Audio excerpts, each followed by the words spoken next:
Destiny 2 Law, Trials and Tribulations.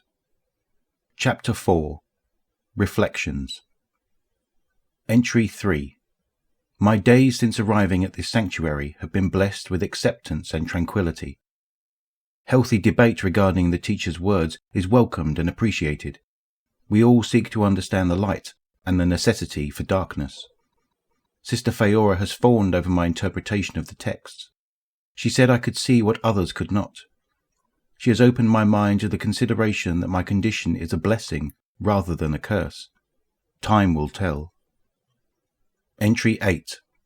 Our peace was disrupted today by an assault from the warmongering cabal at our doorstep. I was ushered to safety at the top of the spire by Liana, one of our warlock sisters.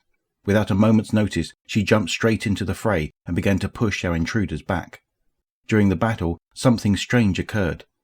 Liana was fighting near insurmountable odds, based on the amount of ammunition I heard discharged, and she was overcome. Of course, she was resurrected by her ghost, but the spire reacted. There was a hum. The timber consisted of two distinct resonating tones, one smooth and warm, the other sharp and cold. I thought I could have imagined it through the ringing of gunfire, but it was almost certainly there. It was almost imperceptible, and I thought merely a coincidence until it happened again. Eramak, the other warlock, and the student of the Dawnblade, was also temporarily disposed of. The roar of the Colossus's slug launcher tearing through Eramak's flesh was unmistakable. But so was the tone that followed. I have to know more. We were able to withstand their incursion, but not without suffering a few casualties.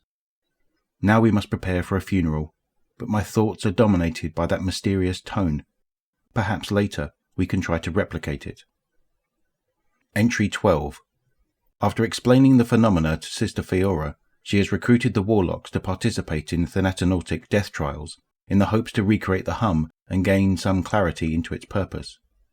During these trials, I had others accompany me to the top of the spire to see if they too could hear the tones. None were able to ascertain much. It seems one would need to be musically inclined or have some training, and the weight has fallen on me to decipher the code. I can't be sure of the intent, but I am certain of the cause. Every time one of our warlocks sacrificed themselves, that same resonance would reverberate through my ears. What does it mean, and what purpose does it serve? Is the spire in fact an instrument? I need to expand my research further and see what tones this structure is capable of producing. Entry 22. Through countless debates, I have received permission to broaden the scope of my inquisition. We have designs to organize something more formal, launching under the guise of a tournament or competition. We're leveraging contacts we've made to repurpose some weaponry as bounty. The Guardians are already killing themselves in Shax's crucible. I propose making our version more exclusive to draw out only the most adept fighters with the strongest connection to the light. We can make them purchase entry to further fund our studies. They will literally pay for the privilege to kill each other for our rewards. I've stumbled onto something grand.